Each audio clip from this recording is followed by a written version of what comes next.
The VapePassion Show, episode 50. In this episode, we're going to talk about an interview with Smokeless Tobacco advocate Brad Rodu, why beginner vapors should watch Phil Basardo in 2017, how to increase nicotine of your e-juice, and why you shouldn't charge your vape with a quick charge USB adapter.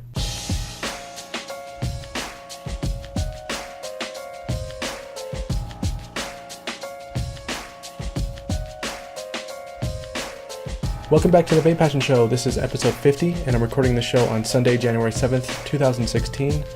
If you're planning on buying any vape products soon and you want to support what I do, go to vapepassion.com/vendors and buy from one of those links. There are more than 50 popular vendors listed. I'll get a small commission for referring you, but it won't cost you anything extra. So I've been debating even doing the show because I've had a really bad cold for the last few days, but I think I'm coming to the end of the worst symptoms, so I decided to just go ahead with the show as planned, but you might notice a little stuffiness in my voice.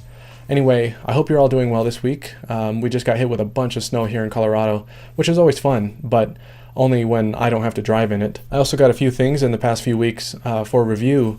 HeavenGifts.com, they actually really hooked me up, which is awesome. I really like those guys, they're so nice. But anyway, they sent me the Wotofo Conqueror kit. So it's just a little tiny handheld mod and a tank to go with it, the Serpent Sub tank. And it's 50 watts, it's a nice tank and device. And then they also sent me the iJoy XOS tank, which is also a nice little tank, has pretty good flavor. And they also sent me the Wotofo Conqueror mini tank, and this thing is just really good. The flavor is amazing out of this thing. So I've been using all of this stuff nonstop since I got it, and all the tanks have really good flavor, but that Conqueror mini, man, that thing is just a flavor chaser's dream. The flavor is so freaking good. It's like the original Conqueror tank, which also had amazing flavor, but the mini is smaller, obviously, and has a different look and minor changes, but the deck is nearly identical. So yeah, I've got to get some reviews put together for those soon. Something else that I wanted to mention is that I want to start providing more information for beginners in these vlogs, or at least on my channel. I realized a few months ago that I wasn't really providing as much information to beginners as I feel that I should be. So I'm going to try to be more conscious of that as I put together the outlines for my shows or other videos that I do. And that's actually why I've been buying beginner devices like the Sync from Vape Forward, the MyJet, the Jewel, which I actually just got yesterday but I haven't opened yet, and the iCare. I was hoping to get reviews out for all of those before the smokers started their New Year's resolutions to quit smoking, but I just didn't have the time. But that's okay, I think the reviews will still be useful. I'll still be talking about advanced hobbyist topics that I really enjoy personally, but I do want to help beginners out whenever I can. Alright, so this week I'm drinking Velvet Merlin from Firestone Walker Brewing Company. It's a seasonal oatmeal stout with cocoa and espresso aromas. So I've already got it poured. This is a great stout and one of my favorites. This one pairs well with flavors like oatmeal cookies, chocolate, and espresso or coffee. So I paired it with I Love Cookies from Mad Hatter e-juice. I Love Cookies is a cookie e-juice with hints of strawberry and caramel, but I don't taste that at all. To me, it tastes like straight up oatmeal cookies, and that's why I picked it. I've already been vaping it and drinking this beer, and the combination is perfect. If you have Velvet Merlin, go get an oatmeal cookie vape and try it out. So I want to mention a comment that I received from George Gonzalez on my last vlog, and he thought it would be a good idea for me to do a video on DIY for beginners. This is actually an idea that has been running through my mind for a while now, but I never put a game plan together to do it. Well, after George's comment, I immediately started putting together an outline, and I realized that I have a lot to say on this topic, and I mean a lot. I don't think I can make it into a segment of the show because it's going to be so long, so I'll probably have to do a video series outside of this show, or I could dedicate an entire show to it. I might do that, I don't know, we'll see. But thanks, George, for getting my butt in gear on this one. Now, hopefully I can find some time in the week to start recording. All right, so the first topic this week I want to talk about is an interview with Smokeless Tobacco advocate Brad Rodu. So Brent Stafford of Regulator Watch interviewed Brad Rodu, who is an oral and maxillofacial pathologist, which basically means that he's an expert in mouth cancer. He's also a professor of medicine at the University of Louisville. He has a blog at rodutobacco.blogspot.com, where he examines and talks about the misinterpretation of scientific research portrayed by the tobacco control groups and dispelling the misinformation that the public has about smokeless tobacco, mainly focusing on things like chewing tobacco, moist snuff, and snus, but also about electronic cigarettes. So this all started when he began doing research into the potential harms of smokeless tobacco, and he found that it didn't seem to be as harmful as anti-tobacco made it seem. Then he started to publish his own research in regards to the safety of smokeless tobacco. In 1998, he started a medical trial to test switching smokers to smokeless tobacco. The study was called a pilot study of smokeless tobacco in smoking cessation. And the conclusion was that the use of smokeless tobacco over the course of 1 year resulted in 25% of participants quitting smoking entirely and 7% reducing cigarette consumption by half. Now, as you can imagine, his colleagues didn't react well to this or to the things that he was saying about smokeless tobacco. The National Cancer Institute also claimed that his trial was unethical. He continues to receive hostility to his stance to this day from the medical community.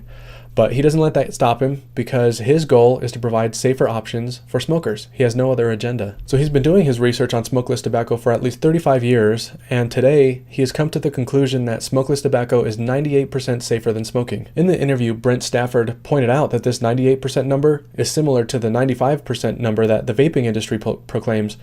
And that's because, just like with vaping, smokeless tobacco doesn't involve combustion. It delivers nicotine. So in regards to that 95% number in regards to vaping, Rodu says that he's not fond of that number being used as a specific number based on his stance of reviewing epidemiological evidence, but he still believes that vaping is vastly safer than smoking.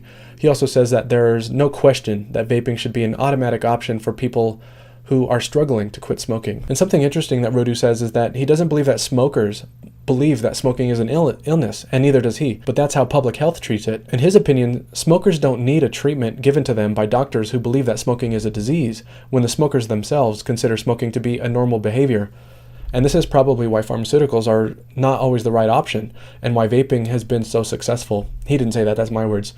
As to the war on vaping, Rodu says that there are two things happening. Anti-tobacco groups are collecting science that tends to be negative, and then they misuse the research to give smokers and vapors misinformation about vaping. And this is the same battle that he's been facing and has documented for 35 years in his fight for smokeless tobacco. The tobacco control advocates are using the same tricks against vaping. Concerning the FDA's stance on vaping, and if they will ever give pro-vaping research a chance, Rodu doesn't think that it will happen. There's just not enough of it. The FDA is not likely to ever fund someone in an American university who is relatively pro-vaping. Although there is a massive amount of money earmarked to research tobacco issues, the large percentage of grants will go to anti-tobacco research, which includes vaping. And he believes that we will soon see a torrent of research that will be very negative. He says that in the end, science is self-correcting, but it takes years or even decades, and we just don't have that time right now. Smokers need every option available to them to save their lives. Rodu also talked about his pessimism and worries about the vaping industry. Even with all of the positive research showing vaping as a viable tobacco harm reduction strategy, there's just simply too much information out there for people to learn the truth. Vaping has definitely energized the idea of harm reduction, but that has also created an enormous opposition. He sees tobacco control gaining momentum, which could possibly lead to vaping being either destroyed or being forced underground. In the interview, they also talked about the notion of vaping being a gateway to smoking, which is a common argument used by the CDC and other anti-e-cig supporters. But if you look at the data over the last 4 years, while e-cigarette experimentation has increased, cigarette use has declined in record numbers. There's simply no evidence that vaping is leading to smoking. Stanton Glantz, a big opponent of vaping, and other anti-tobacco people have heavily manipulated smaller data sets to give the impression that vaping is associated with increased smoking, but they're not showing causation in any way. So it was a short but great interview. I've been following Brad Rodu's blog for a couple of years now, and I'm a big fan of what he's doing. He mostly talks about smokeless tobacco, which I find really interesting. I don't use it myself, but until I read his research, I was under the same impression that most people are, that chew causes cancer. But if you read any of the research on his blog, you'll learn that there actually is no scientific basis for claims of smokeless tobacco causing mouth cancer or gum disease. And I know that might sound surprising to you, but that's because health professionals and the media have fed this to us our entire lives. And just think about the stigma that vaping is facing in the media right now. It's the same thing. But 30 years ago, smokeless tobacco didn't have the support that vaping has today. But their fight isn't over yet, and ours is just beginning, and we have an army of passionate and devoted advocates. Okay, so sticking with my new goal of trying to provide more helpful information to beginners, I want to talk about why beginner vapors should watch Phil Basardo in 2017. In a recent episode of Smoke Free Radio with Dimitris, Dimitris was joined by Phil Basardo, and they were talking about the importance of putting more focus on smokers who are new to vaping. Now, Phil has always kind of focused on doing reviews for beginner-type products anyway, because he likes to vape high nicotine on mouth-to-lung devices, and it naturally helps beginners. He mentioned that he receives a lot of comments on these reviews from people who tell him that vaping has evolved and that he needs to adapt with the changes. On Dimitri's show, he said that it's true, vaping has evolved, but you know what hasn't evolved? Smoking. And what a mind-blowing comment that was.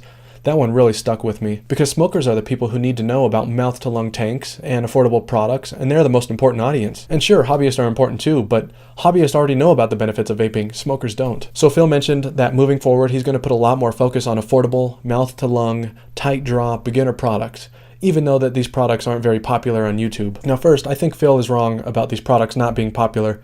I've done a couple of reviews for basic beginner devices, and they are some of my most popular videos, and I think it's because the people who watch them are trying to learn everything they can about getting into vaping. And it makes sense, there are many more smokers and beginner vapors out there than there are hobbyists. They might not share vape videos on social media or forums, they might not leave any comments on videos, but they're definitely watching them and learning. And secondly, I think it's awesome that Phil is putting more focus on beginner devices at the risk of losing views and subscribers, even though I don't believe that he will.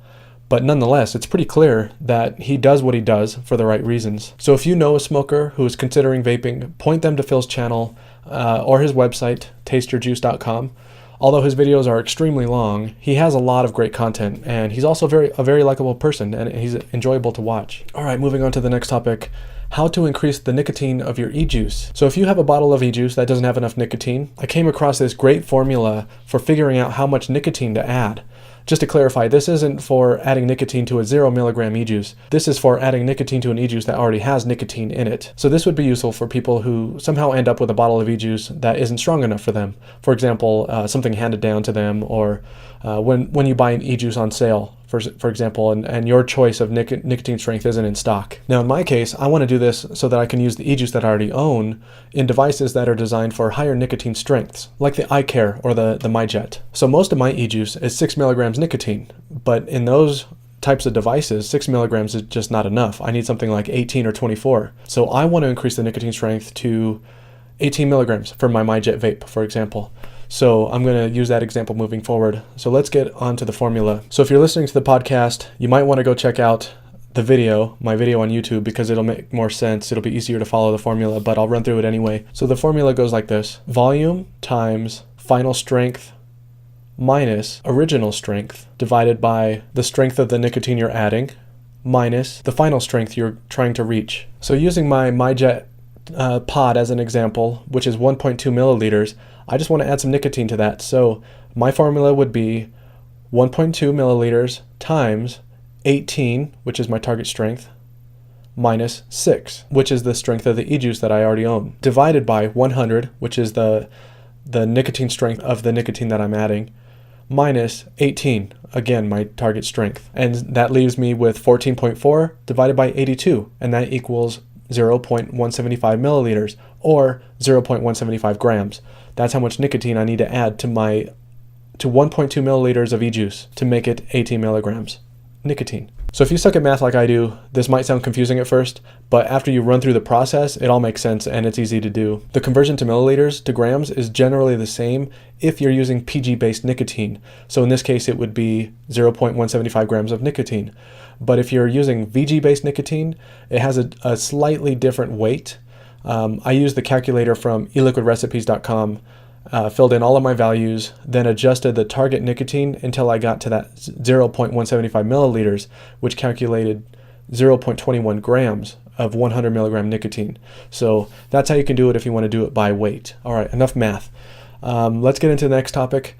Don't charge your vape with a quick charge 2.0 charger. So I came across this post on Reddit warning people not to charge their devices using a phone charger USB adapter that's designed for fast charging phones.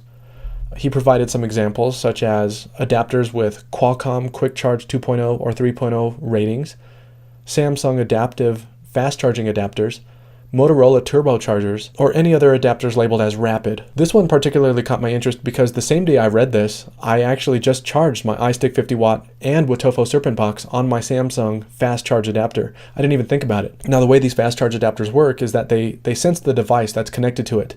If the device supports quick charge, the charger will then push the amount of voltage that the device allows, which would be 9 volts, 12 volts, or even 20 volts, while the normal voltage of a USB adapter is 5 volts. Theoretically, your adapter shouldn't switch into a higher voltage if the device you're charging doesn't accept it, but there's always a chance that some sort of failure could happen, either in the charger or in the connected device. If you're not sure if the USB adapter that you're using is a fast charging adapter, look at the label where the electrical prongs are.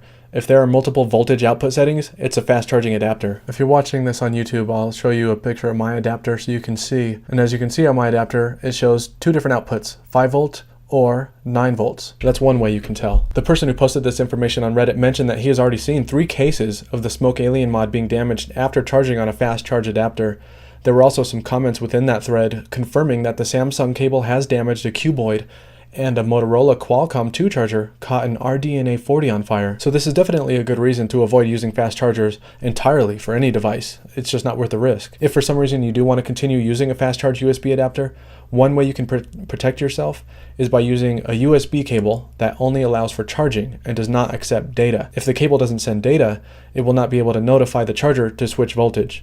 You can also buy something called a USB condom for about $5, which blocks the data pins on the USB cable from sending data. Okay, so that's all I have for this week. It's a bit of a short show. You'll find the show notes for this episode on VapePassion.com. Just do a search for episode 50. If you want to support the show, consider donating to my Patreon page at patreon.com/VapePassion. You can follow me on Twitter at VapePassion. I'm also on Facebook if you want to leave me a comment. If you like this weekly show, please consider giving me a thumbs up on the video and becoming a subscriber if you're not already. You can also subscribe to the podcast version of this show on either iTunes, Stitcher, or Google Play if you want to listen to this show when you're commuting. If you want to be notified of new reviews or the show, you can sign up to my weekly newsletter on VapePassion.com. And if you have any questions or comments, please feel free to email me anytime at alex@vapepassion.com. All right, I'll see you next week.